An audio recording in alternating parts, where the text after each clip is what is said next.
Hello दोस्तों, this is Krishna Vashishtha. और जैसे कि मैंने आपको बताया, आज हम करने वाले हैं 2018 का question paper, CTET question paper है ये, जहाँ पे हम डिस्कस करेंगे सीडीपी सेक्शन और पेपर सेकंड है।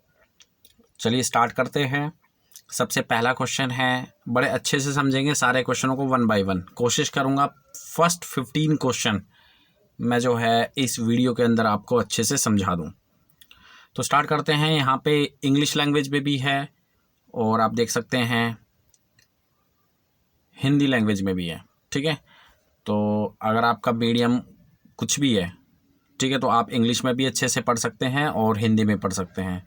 तो एक एक क्वेश्चन को अच्छे से समझेंगे। इट्स नॉट लाइक कि मैं सिर्फ आपको आंसर ही बताऊंगा, बल्कि सारे ऑप्शन को कोशिश करूंगा एक्सप्लेन करूं। पहला क्वेश्चन है, creativity is the thought to be related to the concept of. जो क्रिएटिविटी जो ये सोच है, ये किस कॉन्सेप्ट से रिलेटेड है। ठीक है, तो ऑप्शन है आपके सामने, crystallize intelligence, convergent thinking, divergent thinking, या फिर फ्लूइड इंटेलिजेंस। तो देखो, इसका जो आंसर है एप्रोप्रिएट जो आंसर है, बहुत ही कॉमन सा क्वेश्चन है।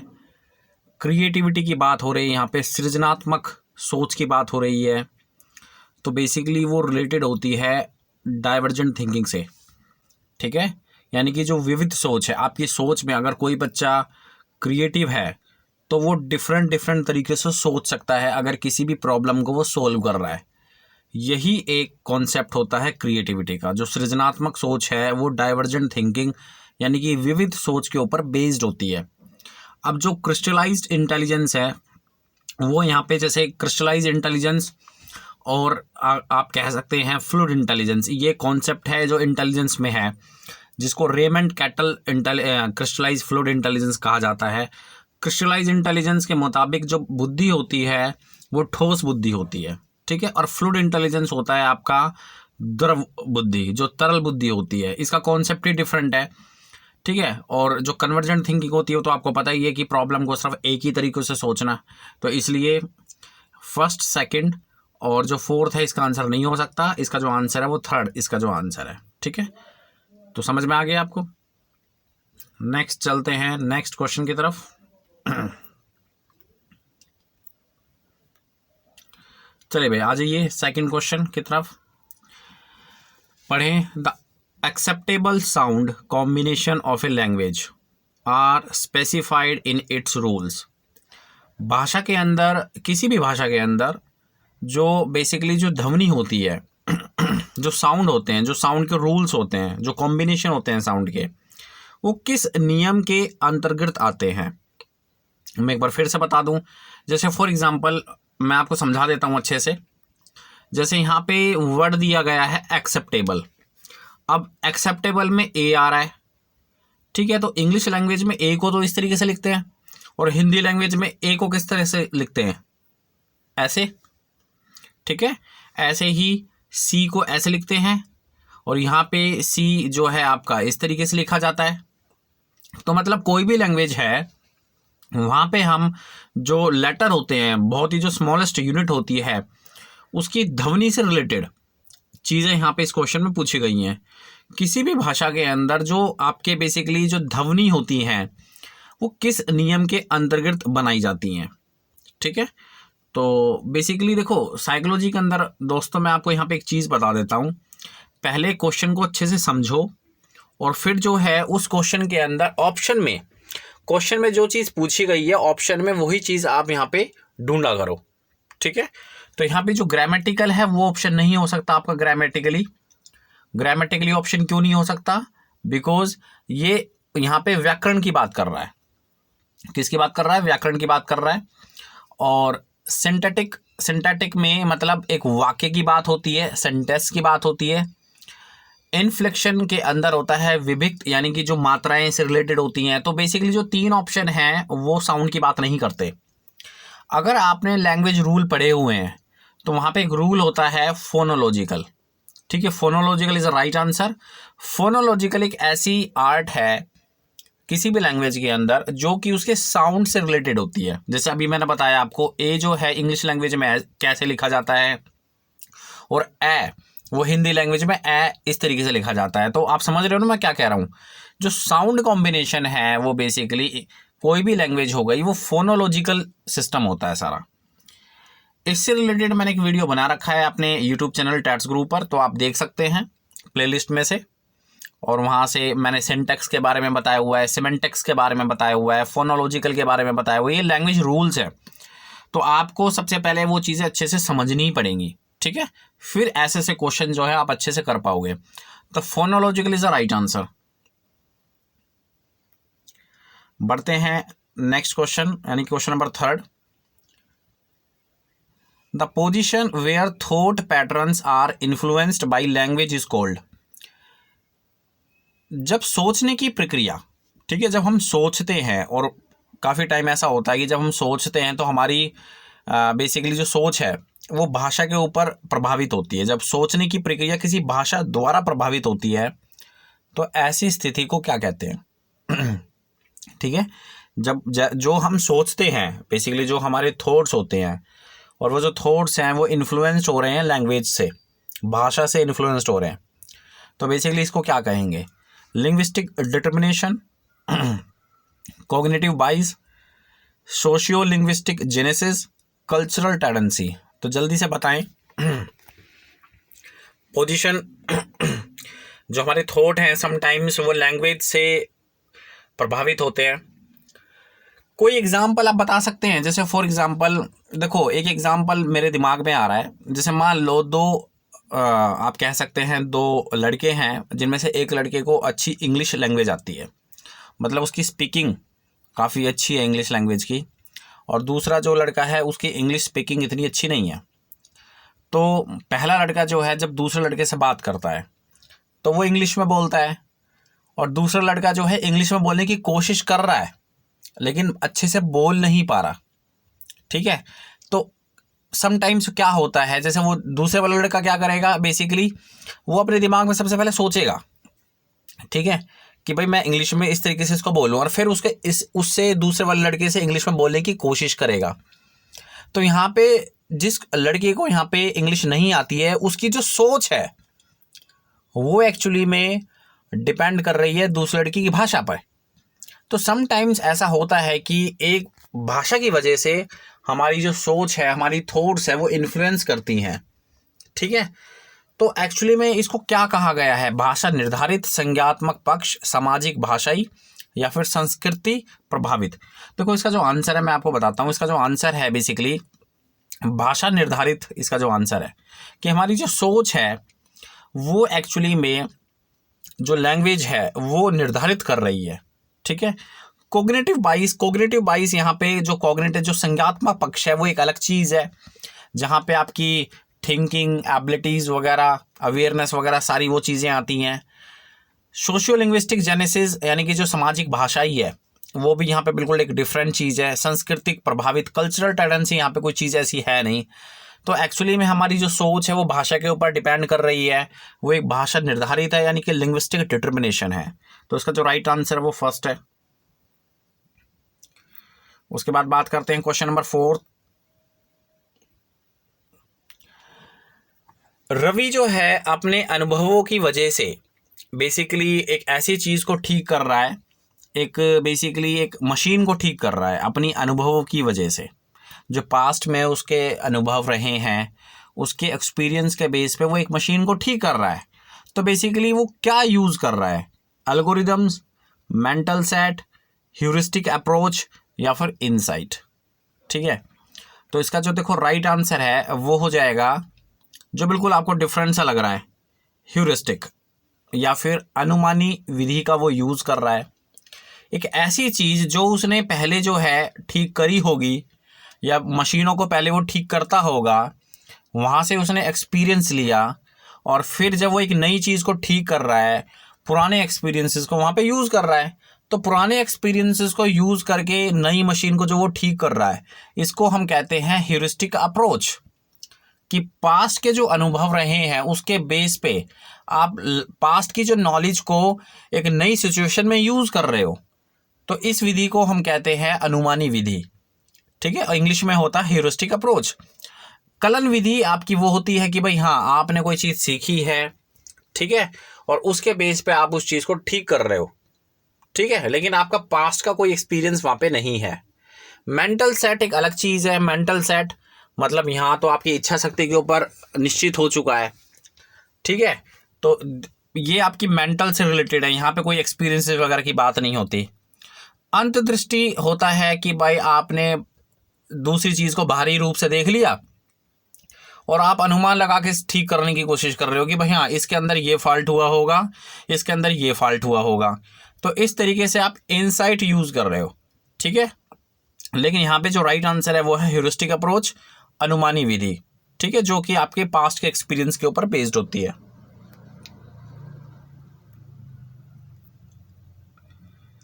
उसके बाद बात करते हैं दिव्या जो है बेसिकली एक प्रॉब्लम को, उसके पास एक प्रॉब्लम है, या फिर आप कह सकते हैं उसको एक जॉब असाइन की हुई है किसी ने, उस जॉब को स्मॉल टास्क में कन्वर्ट करके उनको सोल्व करती है, ठीक है।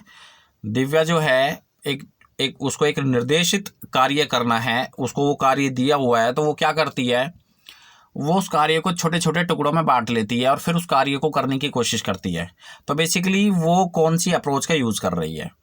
सेकेंडरी एलिब्रेशन, सब गोल एनालिसिस, फंक्शनल फिक्स्डनेस, या फिर रिडक्शनिज्म। तो देखो ये क्वेश्चन जो है मैं आपको समझाता हूँ, ये क्वेश्चन समझ में तो आपको आ गया, मैं ऑप्शन समझाता हूँ।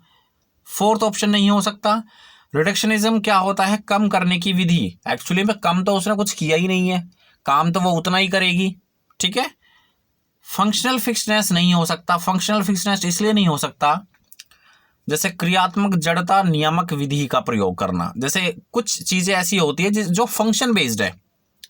अब भाई जैसे कोई हथौड़ा है, अब उसका काम जो है कील को ठोकने वाला ही है, तो वो जस्ट हम जानते हैं कि भाई ये हथौड़ा है, ये हैमर है, और इसका काम जो है कील को ठोकने का होता है, तो ये उसका फंक्शन है, ठीक है। ये फंक्शनल फिक्स्डनेस है, और यहाँ इस प्रॉब्लम से इसको कोई लेना देना नहीं है, क्योंकि दिव्या जो है उसको एक निर्देशित कार्य करना है और उस कार्य को वो छोटे छोटे टुकड़ों में बांट के करना चाहती है, ठीक है। तो फंक्शनल फिक्स्डनेस यहाँ पे इसका कोई रोल ही नहीं है।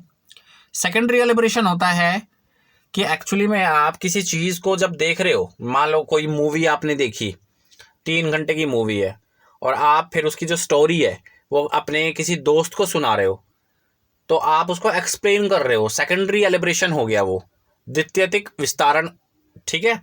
आप सेकेंड टाइम उसको एक्सप्लेन कर रहे हो, तो यहाँ पे वो चीज़ भी नहीं हो रही आप, क्योंकि क्वेश्चन आपको समझ में आ गया है बिल्कुल कि दिव्या है वो एक काम को करना चाहती है लेकिन उसको छोटे छोटे टुकड़ों में बांट देती है। तो एक्चुअली में उसने सब गोल बना लिए। क्या बना लिए? सब गोल। मतलब एक काम है और उसको उसने क्या कर दिया, 3 छोटे छोटे टुकड़ों में बांट दिया।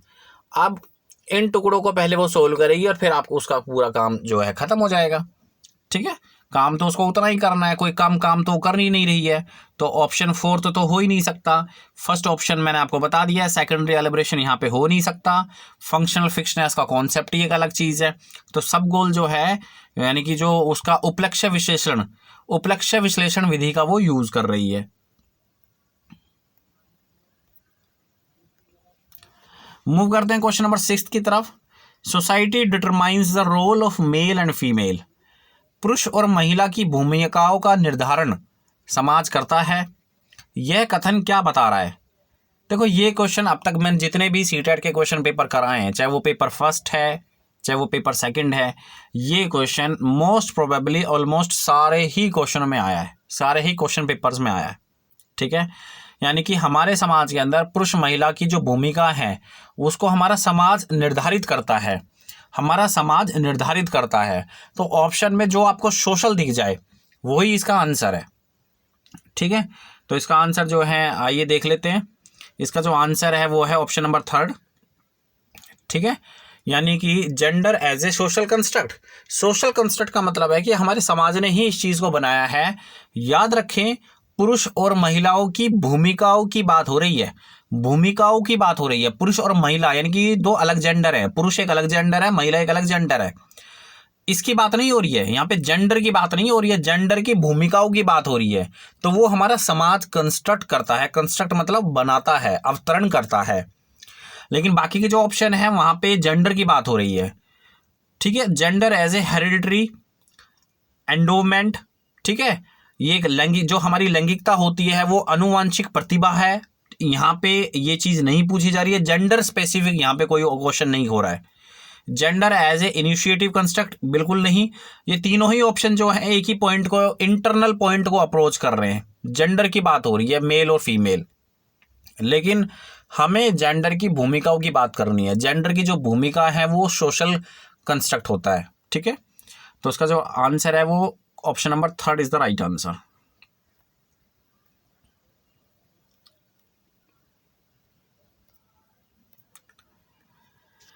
बात करते हैं क्वेश्चन नंबर 7 की। Grading, coding, marking and credit accumulation systems are some of the examples of. अब ध्यान से समझें इस क्वेश्चन को। ग्रेडिंग, ग्रेड तो आपको पता ही है कि ग्रेड करते हैं हम बच्चों को। पहले ज़माने में हम अंक देते थे, नंबर सिस्टम होता था। अब जो है बच्चों को ग्रेड करते हैं। कोडिंग, कोडिंग मतलब A+ या B+, इस तरीके से। अंकन मतलब उसको नंबर देना, सब्जेक्ट में मतलब साइंस में उसके कितने मार्क्स आए हैं आउट ऑफ 100, इस तरीके से। इंग्लिश में कितने मार्क्स आए आउट ऑफ 100। और क्रेडिट, संचय प्रणालियाँ किसका उदाहरण है। ठीक है, grading, coding, marking and credit accumulation. अब आप ध्यान से समझें इस चीज़ को। इसका जो ऑप्शन है वो है एक्चुअली में option number 3, scoring procedure of assessment of learners achievement. ठीक है, यहाँ पे बेसिकली लर्नर की अचीवमेंट की बात होगी। ये थोड़ा सा यहाँ पे अप्रोप्रिएट आंसर होगा। जो अधिगमकर्ताओं की उपलब्धि हैं उसके आकलन की गणन विधि कहलाएगी ये। ठीक है, कि भाई उसका आकलन जो हमें करना है वो ग्रेडिंग से करेंगे, कोडिंग से करेंगे, मार्किंग से करेंगे, क्रेडिट से करेंगे। अब जैसे देखो फर्स्ट ऑप्शन देख लो उसका, symbolising position of children in the class. अब पोजीशन जो है किससे डिटरमाइन होती है, मार्किंग से डिटरमाइन होती है, केवल मार्किंग से डिटरमाइन होती है। ठीक है भाई, किसी बच्चे के कितने मार्क्स हैं तो उसी वजह से हम उसका पोजीशन देंगे। Second, depicting the academic progress in the report card. तो रिपोर्ट कार्ड के अंदर जो है बेसिकली मार्किंग सिस्टम से ही रिलेटेड रिपोर्ट कार्ड उसका, कि इस सब्जेक्ट में इसको इतने मार्क्स मिले, या फिर ग्रेडिंग हो जाएगी वहाँ पे। ठीक है, fourth option, evolution procedure of answer sheets of the examination. आप देखो तीनों ही ऑप्शन जो है बेसिकली मार्किंग की तरफ इशारा कर रहे हैं, लेकिन आपको ये चारों ऑप्शन यूज करने हैं, grading, coding, marking and credit accumulation. Credit accumulation का मतलब होता है कि इस बच्चे ने कितने चीज़ें बेसिकली जो है अक्यूमुलेट किए हैं, संचय किए हैं। ठीक है, मतलब जैसे अगर आप एक टीचर हैं, आपको अच्छे से पता होगा, क्लास 9th 8th 7th में हम बच्चों को ग्रेड भी देते हैं, बच्चों को कोड भी करते हैं, असेसमेंट के लिए उसको मार्किंग करते हैं, या फिर डिसिप्लिन में बच्चा कितना अच्छा है, आर्ट वर्क में बच्चा कितना अच्छा है, ये क्रेडिट उसको जाते हैं। ठीक है, ये है क्रेडिट अक्यूमुलेशन। और ये सारे के सारे बच्चों की अचीवमेंट की बात हो रही है यहाँ पे। ठीक है, तो लर्नर की अचीवमेंट की बात हो रही है। देखो ऐसे ऑप्शन जो लर्नर की बारे में बात कर रहे हैं, लर्नर के अचीवमेंट के बारे में बात कर रहे हैं, वही आपके अप्रोप्रिएट आंसर्स होते हैं। तो आप इसको अच्छे से समझें। Option number 3 is the right answer. Option number 8, assessment of learners achievement helps the teacher to. अधिगमकर्ताओं की उपलब्धि का आकलन शिक्षकों की सहायता करता है। ठीक है, अब ध्यान से, क्वेश्चन बड़ा ही इंपॉर्टेंट है, पैडागोजी से रिलेटेड है, शिक्षण शास्त्र से रिलेटेड है। मैंने आपको हिंट भी दे दिया है। Assessment of learners achievement, learner की अचीवमेंट का आकलन करना, ये बेसिकली टीचर की मदद करता है। किस कॉन्टेक्स्ट में? पहला, evolute the effectiveness of pedagogy, कि टीचर जो है, जो अपना शिक्षण शास्त्र यूज कर रहा है बच्चों के ऊपर, वो कितना इफेक्टिव है, कितना प्रभावी है। Second, make ability grouping of learner in the classroom, बच्चों की असेसमेंट केवल हम इसलिए करते हैं ताकि हम बच्चों के ग्रुप बना सकें, तो देखो ये ऑप्शन तो आपको बिल्कुल भी अप्रोप्रिएट नहीं लग रहा होगा। हम ऐसी कोई असेसमेंट करते ही नहीं है क्लास में कि हमारी जो मंशा है वो सेग्रीगेशन करने वाली हो। बच्चों को सेग्रीगेट तो हमें करना ही नहीं है, तो सेकंड ऑप्शन हो नहीं सकता। Third, prepare activity log for teaching, शिक्षण के लिए गतिविधियों की सूची तैयार करना। भाई यार ऐसा कौन सा असेसमेंट है, जरा आप मुझे बता दें कि आप ऐसा असेसमेंट बच्चों का कर रहे हैं जहाँ पे बच्चों की प्रिपेयर एक्टिविटी यानी कि एक्टिविटी डिज़ाइन होगी, तो यहाँ पे ये इतना ज़्यादा अप्रोप्रिएट नहीं लग रहा। Fourth, maintain the performance record of the learner, ये तो बिल्कुल ही मतलब एक नेगेटिव लग रहा है, थोड़ा नैरो मीनिंग है कि हम केवल जो लर्नर होते हैं हमारे क्लास के बच्चे जो होते हैं उनकी केवल परफॉर्मेंस का रिकॉर्ड ही हमें मेंटेन करना है, इसलिए हम जो है असेसमेंट ले रहे हैं, ठीक है, इसलिए हम बच्चों को असेस कर रहे हैं। तो ये थोड़ा सा नैरो मीनिंग ऑप्शन है। तो इसका जो सही आंसर है वो है, आपको भी लग रहा होगा इसका जो आंसर है वो फर्स्ट है कि टीचर जो है उसकी जो शिक्षण अधिगम है बेसिकली वो अपनी शिक्षण अधिगम विधियों की प्रभावशीलता का मूल्यांकन करता है। कौन? टीचर। कि भाई मेरे अंदर उसके अंदर जो शिक्षण अधिगम विधि जो वो यूज़ करता है, देखो एक विधि तो होती नहीं है, ठीक है, बहुत सारे पैडोलॉजिकल इश्यूज होते हैं जो टीचर जो है अप्लाई करते हैं बच्चों के ऊपर, अप्रोचेज होती हैं बहुत सारी। एक अच्छा टीचर इसलिए ही अच्छा कहलाता है क्योंकि उसकी जो बेसिकली उसका पैडागोजी का पूरा अनुमान होता है, पैडागोजी का उसका पूरी नॉलेज होती है। अगर एक बच्चा अच्छे से नहीं पढ़ पा रहा है तो उस बच्चे को अच्छे से पढ़ाना एक टीचर की जिम्मेदारी होती है, ठीक है। तो ये होता है पैडागोजी, शिक्षण शास्त्र, जो कि टीचर जो है बच्चों के ऊपर अप्लाई करता है, ठीक है। तो उसकी इफेक्टिवनेस का पता लगाना ही एक प्रकार का असेसमेंट का उद्देश्य होता है। तो इसका जो राइट आंसर है वो फर्स्ट है। बात करते हैं क्वेश्चन नंबर 9 की। Inclusive education is based on the principle of, जो इंक्लूसिव एजुकेशन है ये किस सिद्धांत के ऊपर बेस्ड है, इसका जो आधार है वो किस सिद्धांत के ऊपर है, जल्दी से बताएं। इक्विटी एंड इक्वल अपॉर्चुनिटीज, या फिर social existence, globalization, world brotherhood, या फिर सोशल इक्विलिब्रियम। तो देखो यहाँ पे इंक्लूसिव एजुकेशन की बात हो रही है, समावेशी शिक्षा की बात हो रही है। और समावेशी शिक्षा जो है बेसिकली समान रूप से जिन बच्चों के अंदर कैपेबिलिटी है, क्षमता है, समान रूप से उनको इंक्लूड करने की बात कहती है। तो इसका जो राइट आंसर है वो ऑप्शन नंबर फर्स्ट हो जाएगा। इंक्लूसिव एजुकेशन का आधार ही जो है वो इक्विटी एंड इक्वल अपॉर्चुनिटी है, ठीक है। तो बाकी जो ऑप्शन है world brotherhood, social equilibrium, social equilibrium सामाजिक संतुलन, ये तो जेंडर वाइज रिलेटेड है, ऐसा कुछ इस ऑप्शन के अंदर बता नहीं रखा, क्वेश्चन के अंदर बता नहीं रखा। तो राइट आंसर इसका फर्स्ट हो जाएगा। जल्दी से मूव करते हैं क्वेश्चन नंबर 10 की तरफ। ये एक फैक्ट से रिलेटेड है। The rights of person with disabilities act has been enacted in the year, जो दिव्यांगजन है अधिकार अधिनियम वर्ष डैश में लागू किया गया है, ठीक है। 1995, 1999, 2016, 1992। जो बेसिकली जो डिसेबल पर्सन है उनके अधिकार की बात कहता है ये एक्ट। इसको कब लागू किया गया, किस ईयर में लागू किया गया? वैसे इसका एक छोटा सा हिंट मैं आपको दे देता हूँ। एक्चुअली में हमारे जो प्रधानमंत्री हैं उन्होंने बेसिकली एक सुझाव दिया था आज से कोई 3-4 साल पहले कि जो विकलांग पर्सन होते हैं बेसिकली उनको हम विकलांग ना कहें, जो डिसेबल पर्सन होते हैं, जो हैंडीकैप होते हैं, उनको विकलांग ना कह के उनको दिव्यांग कहें। तो एक्चुअली में वो मेरे ख्याल से, अगर मैं गलत नहीं हूँ, तो 2016-15 के आसपास की वो बात है जब उन्होंने वो कहा था कि विकलांग को दिव्यांग अगर हम बोलें तो काफ़ी अच्छा रहेगा। तो 2016 की यहाँ पे बात हो रही है। 2016 इज़ द राइट आंसर। पहले 1995 में ये एक्ट बना था, लेकिन इसको रिवाइज करके 2016 में इसको रिवाइज किया गया था, ठीक है। तो 2016 is the right answer. Move करते हैं question number 11। Children with individual differences should be taught in A school having teachers, जो चिल्ड्रन है जो इंडिविजुअल डिफरेंसेस होते हैं वो पढ़ाने चाहिए। बेसिकली किस तरह के टीचर जो हैं क्लास के अंदर होने चाहिए, स्कूल के अंदर होने चाहिए, जो ऐसे चिल्ड्रन को पढ़ा सकें जिन बच्चों के अंदर इंडिविजुअल डिफरेंसेस होती हैं, ठीक है, मतलब व्यक्तिगत विविधताएं होती हैं, उसको इंग्लिश में कहते हैं इंडिविजुअल डिफरेंसेस। और आप सभी को पता है कि एक बच्चा दूसरे बच्चों से डिफरेंट होता है, ठीक है, क्योंकि सबका कॉग्निशन अलग अलग होता है, एनवायरनमेंट, बहुत सारे फैक्टर्स होते हैं, heredity, environment, nature versus nurture issue, सभी का जो सोचने का जो स्टाइल है वो अलग होता है। तो हर बच्चा जो है यूनिक होता है।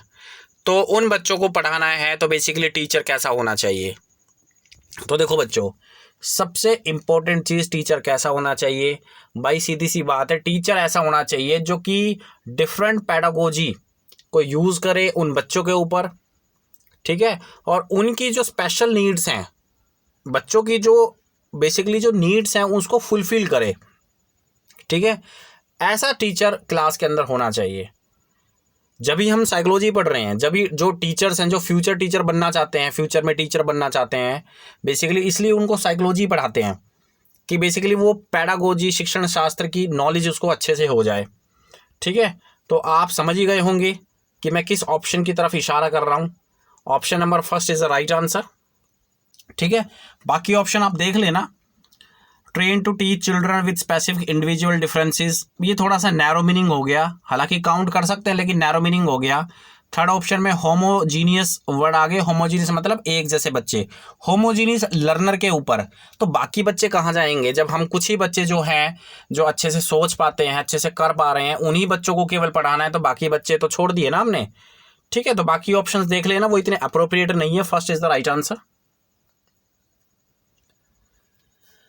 बात करते हैं क्वेश्चन नंबर 12 की। The right of children to free and compulsory education, जो RTE एक्ट है उसके अनुसार, RTE एक्ट, ये तो पता ही है सभी को, RTE एक्ट 2009, इसके अकॉर्डिंग, ठीक है, कितने साल तक के बच्चों को हम फ्री शिक्षा देते हैं? अब थोड़ा सा मैं आपको एक बात बता दूं, जब CTET की ऑफिशियल आंसर की आई थी तो उसमें इसका जो आंसर है वो अगर आप देखोगे तो आप देख सकते हो उसका जो आंसर है वो एक्चुअली में यहाँ पे दिया हुआ है, शायद मेरे को इतना क्लियर नहीं है, लेकिन शायद फर्स्ट इसका जो आंसर उन्होंने बताया हुआ है, लेकिन ये चीज़ गलत है, ठीक है। आप गूगल भी कर सकते हैं। इसका जो राइट आंसर है वो सेकंड है। 6 साल से लेकर 14 साल तक के बच्चों को फ्री शिक्षा दी जाती है, ऐसा एक अधिनियम है। और बेसिकली 18 साल का बच्चा तो बेसिकली एडोलेसेंस वाली स्टेज में आ जाता है। तो जो शिक्षा हम देते हैं वो बच्चों को, मतलब प्राइमरी लेवल से लेके, जहाँ तक मैं करेक्ट हूँ, प्राइमरी लेवल से लेके मिडिल क्लास जो होती हैं 8th क्लास तक होती हैं, और 8th क्लास तक में जो बच्चे होते हैं उनकी जो एज होती है वो लगभग 12, 13, 14 साल के बीच में ही वो बच्चे होते हैं, ठीक है। तो उस हिसाब से जो इसका जो आंसर है वो सेकंड है, second is the right answer. लेकिन जो जो CTET की जो ऑफिशियल आंसर की आई थी उसमें इसका आंसर फर्स्ट दिया हुआ था, लेकिन मैं सेकंड मान के चल रहा हूँ, ठीक है।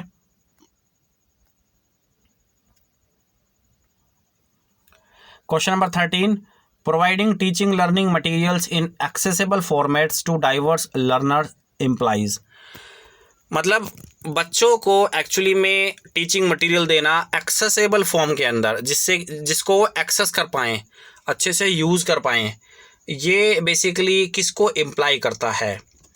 तो बेसिकली UDL नाम का एक कॉन्सेप्ट है, आप पढ़ लेना। UDL गूगल पे जब आप लिखोगे ना, गूगल पे लिखोगे UDL, तो UDL का फुल फॉर्म होता है यूनिवर्सल डिज़ाइन ऑफ लर्निंग, मतलब अधिगम की सार्वभौमिक संरचना। जो अधिगम है, जो आपकी लर्निंग है वो यूनिवर्सलाइज्ड है।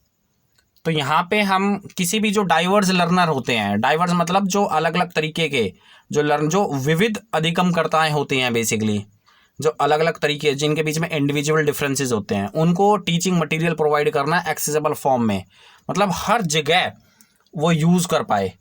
मतलब इसको समझ रहे हो ना, मैं एक ऑप्शन को कनेक्ट कराने की कोशिश कर रहा हूँ। यूनिवर्सल डिज़ाइन ऑफ लर्निंग कहलाता है, ठीक है, अधिगम की सार्वभौमिक संरचना।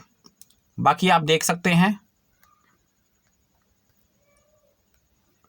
क्वेश्चन नंबर 14, आपको डैश फिल करना है। Dash involves self awareness and control of cognitive abilities. Example जैसे कि प्लानिंग, रिव्यूइंग या फिर रिवाइजिंग। मतलब कौन सी ऐसी चीज़ है, ऑप्शन नंबर 4 दिए हुए हैं आपको 1 2 3 फॉर्म में, आपको एक ऑप्शन फिल करना है इसमें, कौन सी ऐसी प्रोसेस है जो इंक्लूड करती है सेल्फ अवेयरनेस को एंड कंट्रोल करती है कॉग्निटिव एबिलिटीज़ को, जैसे कि प्लानिंग करना, योजना बनाना, समीक्षा करना, संशोधन करना। तो बेसिकली कौन सी प्रोसेस के तहत आता है? देखो इसका जो राइट आंसर है वो मैं आपको बता देता हूँ। इसका जो राइट आंसर है वो है ऑप्शन नंबर फर्स्ट, मेटाकॉग्निशन, संज्ञान बोध, आप संज्ञान बोध कह सकते हैं इसे। कॉग्निशन के अंदर बेसिकली कोई चीज़, कोई स्टूडेंट है वो किसी चीज़ को पढ़ रहा है, किसी उस कॉन्सेप्ट को किस तरीके से वो ले रहा है अपने अंदर, एक ब्रेन से रिलेटेड एबिलिटी है ये, ठीक है। जैसे मैं आपको पढ़ा रहा हूँ तो आप कितने अच्छे से इस कॉन्सेप्ट को समझ पा रहे हैं, तो ये कॉग्निशन है। अकोमोडेशन तो प्याजे की थ्योरी आपने पढ़ी होगी, एनवायरनमेंट को अडेप्ट करना, सेंट्रेशन, किसी एक पहलू को अच्छे से देखना, बाकी दूसरे पहलू को अच्छे से नहीं देखना। तो मेटाकॉग्निशन ये एक ऐसी थिंकिंग है, ये एक ऐसी थिंकिंग ब्रेन से रिलेटेड एक अप्रोच है जो कि बेसिकली सेल्फ अवेयरनेस और अपनी कॉग्निटिव एबिलिटीज़ को कंट्रोल करता है, जैसे कि योजना बनाना, समीक्षा करना, संशोधन करना, ठीक है। थोड़ा अपर लेवल की बात हो रही है, जो कॉग्निशन के भी काफ़ी सारे टाइप हैं, तो metacognition is the right answer.